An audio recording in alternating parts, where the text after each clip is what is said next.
झारखंड विधानसभा चुनाव का समय नजदीक आने के साथ ही राज्य में नक्सली संगठन सक्रिय हो गए हैं और उनकी अराजक गतिविधियां तेज हो गई हैं। हाल के दिनों में झारखंड पुलिस ने दावा किया था कि नक्सली अब सिमट गए हैं और अब केवल कुछ खास इलाकों में ही उनकी गतिविधियां रह गई हैं, और वह भी मामूली संख्या में। ऐसे नक्सलियों को बाध्य किया जाएगा कि वे सरेंडर कर मुख्यधारा से जुड़ जाएं या फिर सफाया कर दिया जाएगा, लेकिन नक्सली संगठनों पर इसका कोई प्रभाव दिखता नजर नहीं आ रहा और राज्य के कई हिस्सों में नक्सली संगठन अपना तांडव मचाकर पुलिस के लिए सिरदर्द तथा आम लोगों के बीच दहशत फैलाने में कामयाब हो रहे हैं। इधर एक तरफ राज्य के मुख्यमंत्री सरकारी योजनाओं का तोहफा देते फिर रहे हैं, दूसरी ओर केंद्रीय मंत्री, कई राज्यों के मुख्यमंत्री, यहां तक कि प्रधानमंत्री लगातार दौरा कर झारखंड आ रहे हैं। झारखंड में वीआईपी मूवमेंट बना हुआ है और इधर नक्सली अपनी खुराफात दिखा रहे हैं। ऐसी ही एक घटना हजारीबाग से सामने आई। जिले के केरेडरी ब्लॉक के एनटीपीसी के केरेडरी कोल माइंस और चट्टी बरियातू कोल माइंस से कोयला ढुलाई में लगी 5 हाइवा ट्रकों को नक्सलियों ने फूंक डाला। किसी नक्सल संगठन से जुड़े नक्सलियों ने देर रात में 5 हाइवा ट्रकों को पेट्रोल से फूंक डाला। धू धू कर हाइवा ट्रकें जलती रहीं और खाक हो गईं। जो जानकारी मिली है, नक्सलियों ने चालकों की पिटाई कर उन्हें कोयला ढुलाई करने से मना कर दिया है। बताया गया है कि रात को 2:30 बजे एनटीपीसी के लिए कोयला ढोने में लगी 5 ट्रकें कोयला लादने के लिए केरेडरी टंडवा मुख्य सड़क पर एक लाइन होटल के समीप खड़ी थी। तभी 8 से 10 की संख्या में हथियारबंद नक्सलियों का दस्ता आया। उसने कई राउंड फायरिंग की, दहशत फैलाई और हाइवा ट्रकों को पेट्रोल डालकर आग के हवाले कर दिया। वैसे अभी पता नहीं चला है कि किस संगठन का हाथ है, लेकिन इतना तय है कि मामला लेवी से जुड़ा हुआ है और लेवी नहीं मिलने के गुस्सा में इस घटना को अंजाम दिया गया है। इस घटना के चंद दिन पहले ही उत्तरी छोटानागपुर प्रमंडल के ही बोकारो जिले में भी ऐसी ही घटना सामने आई थी।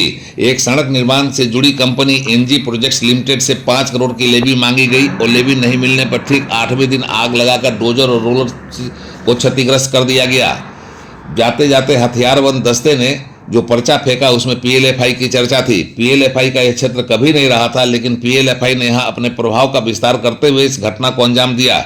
एक तो पुलिस का खुफिया तंत्र फैल रहा और इस घटना के बाद दहशत फैलाकर भाग निकले पीएलएफआई के नक्सली दस्ते पुलिस को चुनौती देते गए और 2 सितंबर की रात में हुई इस घटना का मामला दर्ज होने के बाद भी पुलिस यह पता लगाने में फेल रही कि पीएलएफआई के दस्ते में कौन कौन से लोग थे।